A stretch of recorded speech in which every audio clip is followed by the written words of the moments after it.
Hi everyone, welcome to my channel education file. और इस video में हम पढ़ने वाले हैं educational philosophy of Friedrich Froebel के बारे में।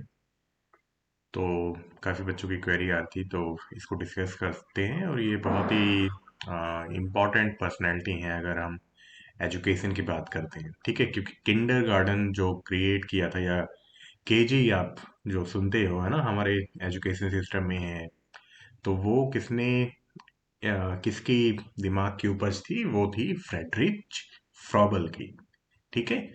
तो किंडरगार्टन का अगर आपसे पूछे कि क्रिएटर कौन है या इन्वेंटर या डिस्कवरी किसने की, नॉट डिस्कवरी मतलब किसने ये मेथड एजुकेशन सिस्टम में इंट्रोड्यूस किया, तो वो है फ्रॉबल, राइट।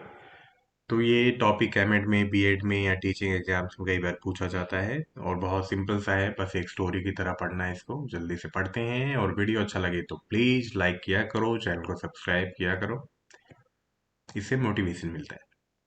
चलो, तो ये थे फ्रेडरिच फ्रॉबल। एक्चुअली ये जर्मन में लिखा जाता है ना, तो ओ पे ये एसेंट होते हैं। और वैसे इंग्लिश में लिखो तो इस तरह से, तो इसको पढ़ा जाता है फ्रॉबल, राइट। तो इनके बहुत सारे कोट हैं। एक कोट पढ़ लेते हैं कि I wanted to educate people to be free to think, to take action for themselves. ठीक है, कि वो फ्री हों, सोचें और अपने बारे में एक्शंस लें। तो इनका जन्म हुआ था 21 अप्रैल 1728 को, और इनकी डेथ हुई थी 21 जून 1852 को, राइट। तो यहाँ पे भी वही लिखा है कहाँ पे हुआ था इनका जन्म, 1728 ओबर वेस्टबैच थुरिंजिया में। और इनकी डेथ हुई थी 21 जून 1852 में। ये एक जर्मन एजुकेटर थे, और इनको माना जाता है किंडर गार्डन या केजी का क्रिएटर।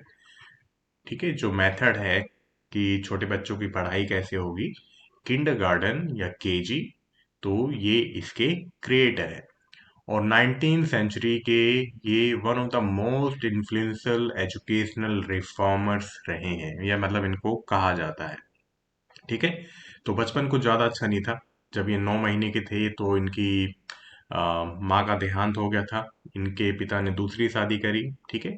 और जो इनकी दूसरी मदर थी, स्टेप मॉम थी, वो इनका ध्यान नहीं रखती थी। तो बेसिकली एक नेग्लेक्टेड चाइल्ड की तरह इन्होंने अपना स्टार्टिंग का जीवन स्टार्ट किया। और फाइनली इनके अंकल ने मदद करी इनको स्कूल तक पहुंचाने में, ठीक है, मतलब स्कूल में एडमिशन कराने में इनकी अंकल ने मदद करी। ओके। तो ये स्टार्टिंग से ही बहुत ज़्यादा इंटेलिजेंट थे, और इन्होंने जो भी आसपास की नॉलेज है उसको नेचुरल ऑब्जर्वेशन के जरिए सीखा। जो भी नेचुरल फिनोमेना है, प्लांट्स हैं, उनके बारे में, साथ में लैंग्वेजेस और मैथमेटिक्स पे भी काम किया इन्होंने। जब ये यूनिवर्सिटी में गए, जब इनफॉर्मल कोर्स कर रहे थे, तो इनको जेल हो गई। क्यों हो गई जेल? क्योंकि इन्होंने कुछ उधार लिया था और उसके पैसे ये नहीं चुका पा रहे थे, राइट। टीचर बनने से पहले इन्होंने बहुत ज़्यादा अलग अलग तरह की जॉब करी, और फाइनली ये टीचिंग में आए।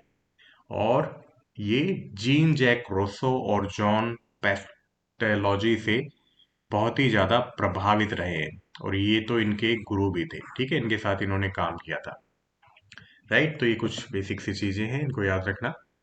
तो अब हुआ क्या, जेल जाने के बाद इन्होंने काम करना स्टार्ट किया फ्रैंकफर्ट में। वहाँ पे एक स्कूल था जो कि रन किया जाता था एंटन ग्रूनर के द्वारा, ठीक है। और यहीं से इनके जो अंदर टीचिंग के लिए प्यार था वो बढ़ता चला गया। 2 साल असिस्ट करने के बाद ग्रूनर को ये शिफ्ट हो गए वर्डन में, स्विट्ज में, ठीक है। और ये वहाँ पे जॉन पेस्थोलॉजी के कांटेक्ट में आए, ठीक है। और इसीलिए ये बहुत ज़्यादा इन्फ्लुएंस रहे हैं इनसे, ठीक है। इनका भी अपने आप में बहुत ज़्यादा नाम है। आप ये एंट्री करते हैं यूनिवर्सिटी ऑफ गॉटिंगन में 1811 में। लेकिन वहाँ पे मिलिट्री प्रिपरेशन के द्वारा, मतलब मिलिट्री प्रिपरेशन चल रही थी, नेपोलियन वॉर और वो सब कुछ हो रहा था, तो इनकी पढ़ाई वहाँ पे इंटरप्ट हो जाती है, राइट। आप और इनके साथ में जैसे जैसे काम करते गए, तो 1813 में, 1813 में इनके कुछ दोस्त बने, आप कह सकते हो फॉलोवर्स बन गए फिर ये, एच लेंजेंथेल एंड डब्ल्यू मेडेंडॉफ, ठीक है। और ये इनके डिवोटेड फॉलोवर्स भी बने। देन 1816 में इन दोनों ने इनको मदद करी कि ये स्कूल खोलें ग्रिसिम में, थुरिंजिया में, और ये बाद में स्कूल शिफ्ट हो गया किल्हाउ में, थुरिंजिया में, ठीक है। और यहीं पे इन्होंने जो भी इनकी एजुकेशनल थ्योरीज थी इस स्कूल में उन्होंने सब कुछ अप्लाई कर दिया, ठीक है। जो भी मतलब सीखा था इन्होंने स्कूल में वहाँ यहाँ पे अप्लाई कर दिया। अब इनकी वाइफ ने, इनके फ्रेंड्स ने, या जो भी इनके कलीग थे, उन्होंने एक एजुकेशनल कम्युनिटी सी बना ली, और ये जो इनका आइडिया था स्कूल वाला ये बहुत ज़्यादा फ्लोरिस्ट होने लगा, ठीक है। और ज़्यादा से अच्छे से इनका स्कूल चलने लगा, राइट, है ना। स्टोरी की तरह है, बिल्कुल इजी सा है। अब ये बहुत सारे पेपर पब्लिश करते हैं, आर्टिकल्स पब्लिश करते हैं 1826 में, जो भी इन्होंने काम किया था अपने स्कूल में किल्हाउ थुरिंजिया में, ठीक है। देन इसके बाद ये यहाँ की जॉब छोड़ देते हैं और गवर्नमेंट का इनविटेशन स्वीकार करते हैं ताकि ये एलिमेंट्री टीचर्स को जाके वहाँ पे ट्रेन कर सकें, ठीक है। और इसीलिए ये किल्हाउ छोड़ देते हैं, राइट।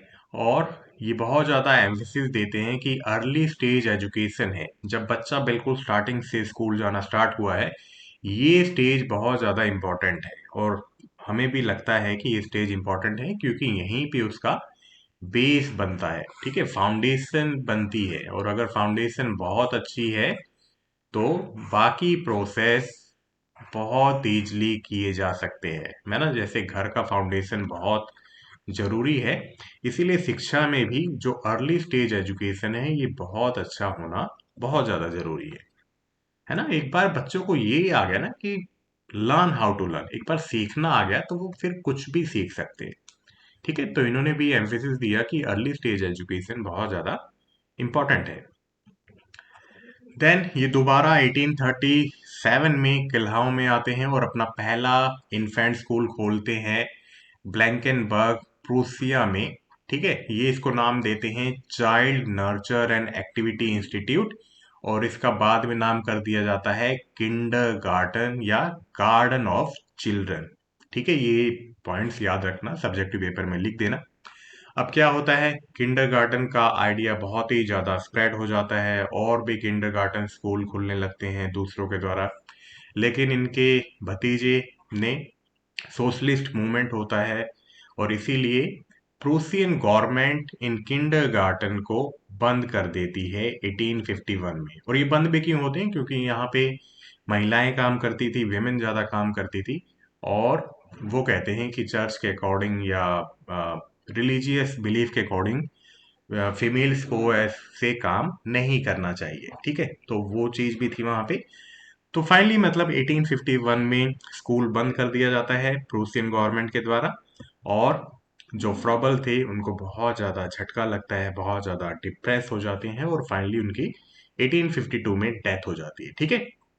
और बैन फाइनली कब ओवर होता है, क्योंकि किंडरगार्टन का जो आइडिया था वो तो स्प्रेड हो ही रहा था पूरी दुनिया में, है ना। तो गवर्नमेंट को लगता है कि हमने गलत किया, और फाइनली 1860 में ये बैन रिमूव कर दिया जाता है। लेकिन तब तक फ्रॉबल की डेथ हो चुकी होती है, राइट, है ना। मतलब आप काम करते हो तो काम अगर अच्छा होता है तो हमारे जाने के बाद भी वो आगे बढ़ता रहता है। चलो, अब इनका जो आइडिया था केजी का, ये फ्रांस, नीदरलैंड, या जो इनके फॉलोवर थे वो मदद करते हैं कि ये आइडिया इनका आगे तक जाए। फ्रांस, नीदरलैंड, इंग्लैंड तक जाता है। इनके डिसाइबल का नाम था एक बैरोनेस ऑफ बैरेंजहोल्च बोलो। तो ये मदद करते हैं कि इनका आइडिया स्प्रेड हो। देन फाइनली यूएस में पहुंचता है और वहाँ पे जॉन ड्यूई भी इसको फॉलो करते हैं, इनके प्रिंसिपल्स को फॉलो करते हैं अपने एक्सपेरिमेंटल स्कूल में, जो कि जॉन ड्यूई ने यूनिवर्सिटी ऑफ शिकागो में खोला था अपनी वाइफ के साथ, है ना। जॉन ड्यूई के बारे में आपने पढ़ा हो तो आपको पता होना चाहिए कि उन्होंने एक एक्सपेरिमेंटल स्कूल खोला था यूनिवर्सिटी ऑफ शिकागो में, ठीक है। और यहाँ पे ये फ्रॉबल के प्रिंसिपल्स को ही यूज करते हैं कि वहाँ पे फ्रीडम हो, है ना, डिसिप्लिन, इंटरनल डिसिप्लिन हो, बहुत ज़्यादा उनको पनिश ना किया जाए जो बच्चे करना चाहते हैं, या फिक्स्ड करिकुलम ना हो, राइट। चलो, तो एक चीज़ और कहते हैं फ्रबल या एजुकेशनल थॉट्स के बारे में अगर देखें कि इट इज ऑल यूनिटी। ये बेसिकली मानते हैं कि यूनिटी का बहुत बड़ा रोल है। Everything is based on unity, strives towards and come back to unity. Unity का मतलब यहाँ पे ये कहते हैं कि सभी चीज, है ना, इवन सपोज इंडिविजुअल की बात करें, तो मैं इंडिविजुअल हूँ, मैं फैमिली से कनेक्ट हूँ, फैमिली सोसाइटी से कनेक्ट है, या मैं भी सोसाइटी से कनेक्ट हूँ, सोसाइटी बाकी चीजों से कनेक्ट है, और घूम फिर के क्या है, एक वननेस है, एक यूनिटी है। तो सभी को अंडरस्टैंड करना, सभी को बहुत अच्छे से समझना, ये या जो यूनिटी का प्रिंसिपल है, इसको बहुत अच्छे से समझना बहुत ज़्यादा ज़रूरी है। और शिक्षा का मकसद क्या है कि इसी यूनिटी को मेंटेन रखे, राइट, कि सभी कुछ कनेक्टेड है और इसी वे में हम सीखते रहे। तो यहाँ पे ये यही कहते हैं कि everything is connected in the universe, so understanding this, कि इसको समझना, यूनिटी को समझना बहुत ज़्यादा ज़रूरी है, ताकि हमें पता चल सके कि सारी चीज़ें कैसे आपस में कनेक्ट हैं, कैसे यूनाइट करती हैं, कैसे आपस में लिंक करती हैं। इसका मतलब क्या है, अपने लिए अवेयरनेस होना, दूसरों के लिए अवेयरनेस होना, और एक वाइडर वर्ल्ड जो है उसके लिए अवेयरनेस होना, कि कैसे सभी कुछ आपस में कनेक्ट है। तो शिक्षा का मकसद क्या है कि यूनिटी को एनहेंस करे। चलो अब इनके एजुकेशनल एम्स देखते हैं। तो ये क्या मानते हैं कि शिक्षा को क्या करना चाहिए, शिक्षा का मकसद है कि इनर सेल्फ को पहचाने विद यूनिटी ऑफ वर्ल्ड, है ना, कि हम अपने आप को भी जानें और यूनिटी ऑफ वर्ल्ड को भी समझें। ये बात करते हैं कि सोशल एफिशिएंसी होना जरूरी है, कि जो भी हम पढ़ें वो सोसाइटी के लिए बेनिफिशियल हो, एफिशिएंट हो। मोरल रूल्स, है ना, जो नैतिक शिक्षा है वो भी हमें समझना जरूरी है। कैरेक्टर डेवलपमेंट जरूरी है। इसीलिए आप देखते हो जो इसके बाद जितने भी फिलोसफर आए ना, सभी यही बातें करते हैं, है ना, कोई नई बातें नहीं करता है। हमें ये भी समझना होगा कि नई बातें कोई नहीं करता है, मतलब दुनिया में ना वही चीज रिपीट होती रहती है ना, तो वही सब कुछ है। ये क्या कहते हैं, हॉलिस्टिक डेवलपमेंट, ये कहते हैं कि शिक्षा का मकसद ये भी होना चाहिए कि हॉलिस्टिक डेवलपमेंट हो। जितने भी इंडियन फिलोसफर हैं वो भी बाद में यही कहते हैं ना, पहले भी यही कहते थे। और बच्चों में क्रिएटिवनेस एनहेंस हो शिक्षा के द्वारा, सेल्फ लर्निंग हो। तो ये सभी चीजें ये मानते हैं कि एजुकेशन का एम होना चाहिए। देन अगर हम करिकुलम की बात करें, तो करिकुलम के बारे में फ्रॉबल क्या कहते हैं, ये कहते हैं कि जो बच्चे हैं ना, वो डेवलप एंड ग्रो होते हैं अपने अपने पेस पे, है ना, सभी अपने अकॉर्डिंग, मतलब डेवलपमेंट हो रही है। इंडिविजुअल डिफरेंसेस का प्रिंसिपल है। तो इनको नर्चर करना, इनको सपोर्ट करना उन्हीं के अकॉर्डिंग बहुत ज़्यादा ज़रूरी है ना। तो करिकुलम में क्या है, इंडिविजुअल डिफरेंसेस का ध्यान रखा जाए। ये क्या मानते हैं कि जो बच्चे हैं वो सबसे ज़्यादा अच्छा कब सीखते हैं, जब वो एक्टिविटी करते हैं, सेल्फ लर्निंग करते हैं, प्ले वे मेथड से सीखते हैं। प्ले वे पे या प्लेइंग पे इन्होंने बहुत ज़्यादा ध्यान दिया। डिस्कशन या टॉक करते हैं। सेल्फ रिफ्लेक्शन की उन्होंने क्या सीखा गलती करके, है ना, दोबारा फिर उसको नहीं करते हैं। आप बच्चों को देखोगे तो एक बार गलती करते हैं, दोबारा या जहाँ से उनको मतलब डिजायर्ड रिजल्ट नहीं मिला है, रिस्पॉन्स नहीं मिला है, वो नहीं करते हैं, है ना। देन है इंक्वायरी। तो बच्चे इसी वे में सीखते हैं, या जो भी इंडिविजुअल है इसी वे में सीखते हैं।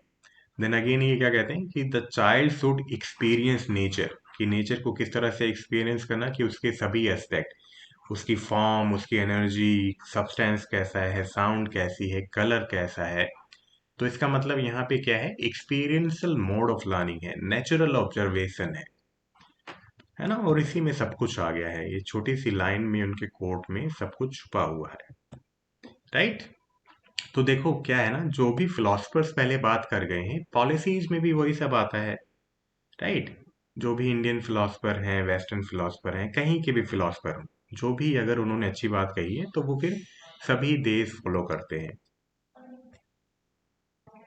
चलो देन ये क्या कहते हैं कि सब्जेक्ट एंड लर्निंग एक्सपीरियंस किसके अकॉर्डिंग डिजाइन होनी चाहिए, एज पर लर्नर्स के अकॉर्डिंग डिजाइन होनी चाहिए, है ना, जैसी उनकी एज है। सब्जेक्ट इंटर रिलेटेड होना चाहिए, है ना, यूनिटी का सिद्धांत, कि आपस में एक दूसरे से चीजें कैसे इंटर रिलेट करती हैं। जैसे लैंग्वेज, लैंग्वेज सभी सब्जेक्ट में रिलेट करती है। मैथमेटिक्स सभी में रिलेट करती है ना। साइंस सभी में रिलेट करती है। तो बच्चों को इस वे में पढ़ाना बहुत ज़्यादा ज़रूरी है।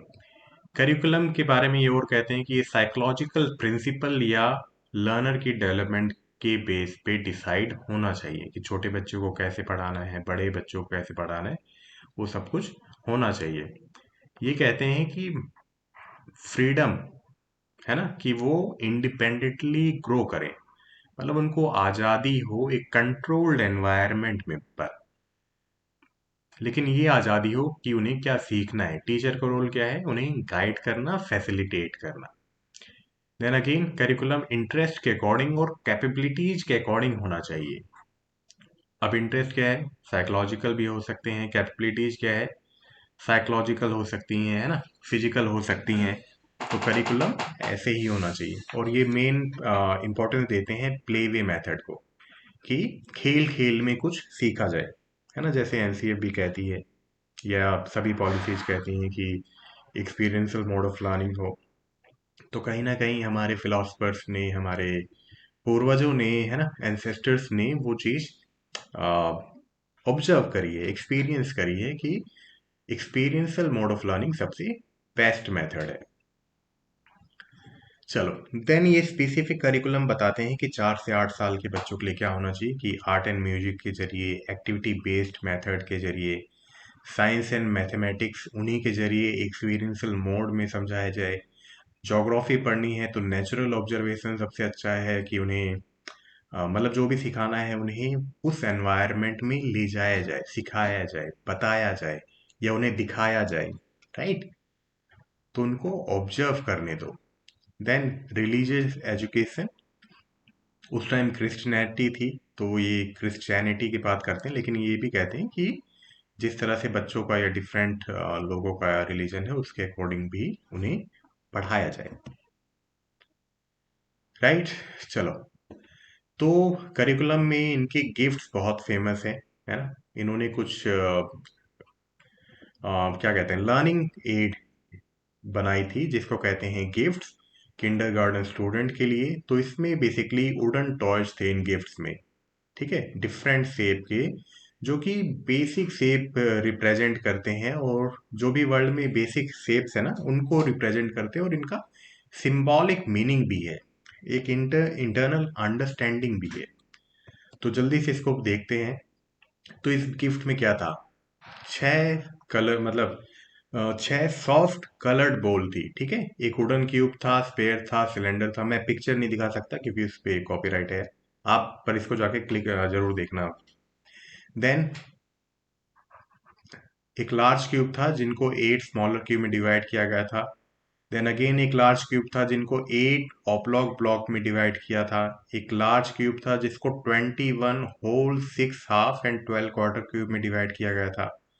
देन एक लार्ज क्यूब अगेन था जिनको 18 होल ऑब्लॉक्स and 3 length wise and 3 breadth wise में इसको डिवाइड किया गया था। Then triangular and quadrangular wooden block थे। देन स्टिक्स थी।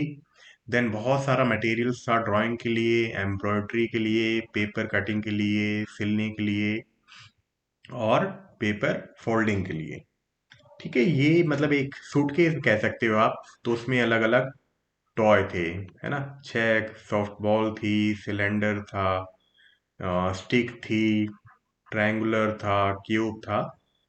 अब बच्चे इसको खेलते थे, है ना, उनकी fine motor skills, sensory motor skills और ज़्यादा इम्प्रूव होती थी, वो बेसिक शेप एंड स्ट्रक्चर को समझते थे, और इसी तरह से वो एक्सपीरियंशियल मोड ऑफ लर्निंग या एक्सपीरियंस करके अपनी जो आसपास की दुनिया है उसको अच्छे से समझने में उनको हेल्प होती थी, है ना। और आप, हम अगर अपनी सोसाइटी में देखें या अपने वर्ल्ड में देखें तो यही शेप ज़्यादा है। पेड़ लंबे होते हैं, कोई चीज़ गोल होती है, कोई क्यूब है ना, कोई रेक्टेंगुलर है। तो बेसिक शेप्स यही है। चलो, बारे में प्रॉबल क्या कहते हैं? ये कहते हैं कि टीचर ऐसा हो जो कि बच्चों को इंडिपेंडेंट लर्नर बनाए, है ना, लेकिन टाइम के साथ उन्हें गाइड भी करता रहे। ये कहते हैं कि दे शुड बी यूनिटी, और स्टूडेंट ऐसा समझे कि वो अलग नहीं है, और सभी मतलब कोऑपरेशन की भावना, ये कहते हैं कि बच्चों को अलाउ किया जाए टीचर के द्वारा कि वो इंडिपेंडेंटली एक्टिविटीज कर सके। देन प्लेवे मेथड, है ना, इसमें क्या है, म्यूजिक और सॉन्ग के साथ बच्चों को सिखाया जाए, समझाया जाए। देन ये कहते हैं कि सोशल पार्टिसिपेशन करवाना बच्चों का बहुत ज़्यादा ज़रूरी है। और आजकल जो हम स्कूल देखते हैं बच्चों को पोडियम पे खड़ा करना, है ना, नर्सरी में होते हैं, केजी में होते हैं, उनको बोलना सिखाया जाता है, उनको कोऑपरेट करना सिखाया जाता है आपस में। मतलब कह सकते हैं कि आजकल के बच्चों में मैंने ऑब्जर्व किया है कि उनमें डर नहीं है, है ना, वो बहुत ज़्यादा एक्सप्रेसिव हैं। हम ऐसे नहीं थे, मैं अपनी बात करूँ तो मैं ऐसा नहीं था। तो ये मेथड अब और ज़्यादा अच्छे से अप्लाई होने लगा है, हम कह सकते हैं। देन सेल्फ लर्निंग, एक टीचर कैसा हो जो बच्चों को सेल्फ लर्निंग के लिए मोटिवेट करे, टीचिंग ऐसी हो, ठीक है। देन टीचर के बारे में बात करें तो टीचर के बारे में ये कहते हैं कि टीचर्स क्या हैं, गार्डनर हैं, ठीक है, एक माली हैं जिनका काम है बच्चों को अच्छे से नर्चर करना, ठीक है। टीचर को सभी कुछ प्रोवाइड करना ताकि बच्चों का अच्छे से पालन पोषण या नर्चर हो सके। ये कहते हैं कि टीचर्स का मदर की तरह बिहेव करना बहुत ज़्यादा ज़रूरी है। क्यों कहते हैं कि मदर्स बच्चों को अच्छे से समझती है ना, अगर फैमिली की बात करें तो इसीलिए ये बात कहते हैं। और ये इस फेवर में भी थे कि विमेन को इस लेवल पे ज़्यादा से ज़्यादा अपॉइंट किया जाए। और ये समझते हैं कि क्योंकि विमेन ज़्यादा सेंसिटिव हैं एज कंपेयर टू मैन। और ये बिल्कुल सही भी बात है।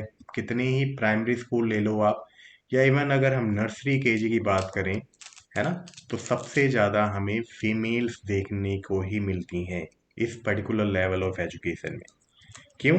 क्योंकि हो सकता है मेल में इतना ज़्यादा पेशेंस ना हो कि छोटे बच्चे जो बार बार शरारत करते हैं ना, है ना, उनको मतलब वो अच्छे से डील ना कर सके।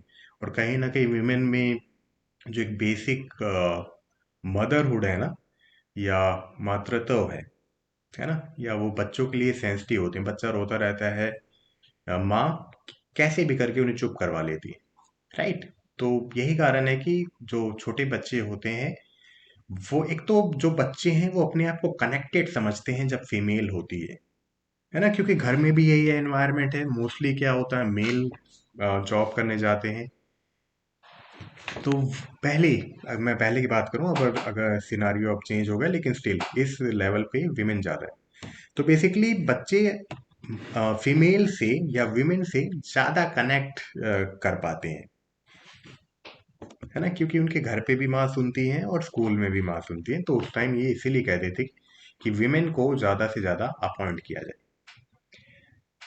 देन ये कहते हैं कि teacher should observe, support and extend, कि बच्चों को ऑब्जर्व करना, उन्हें सपोर्ट करना और आगे जो भी चाहिए उनकी हेल्प करना। टीचर की ड्यूटी है कि पेरेंट्स के साथ और कम्युनिटी के साथ अच्छे से कोऑपरेट करना, कम्युनिकेट करना, ताकि हम बच्चों को और ज़्यादा अच्छे तरीके से पढ़ा सकें।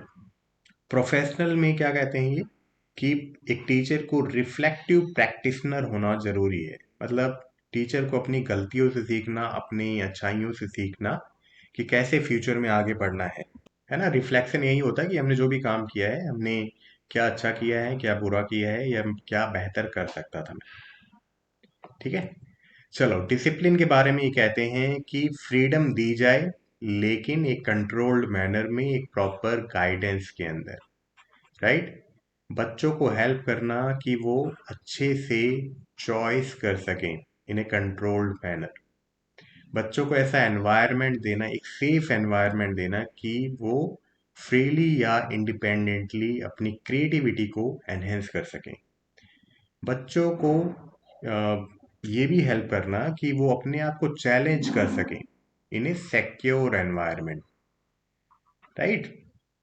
जैसे हमारे यहाँ पे तो इतना एडवेंचर स्पोर्ट नहीं होता, लेकिन आप डेवलप्ड कंट्री की या यूएस और दूसरे कंट्री की बात करें, तो वहाँ पे छोटे छोटे बच्चे भी बाइक चलाते रहते हैं, है ना। बहुत सारे वीडियोज आते हैं, रील्स आती हैं, शॉर्ट्स आते हैं, उनमें देखना। और वो हार्डली 5 से 6 साल होते हैं, लेकिन they are driving car and riding bikes, है ना। तो उनको वो सब चैलेंज करा जा रहा है, लेकिन एनवायरनमेंट सिक्योर है ना।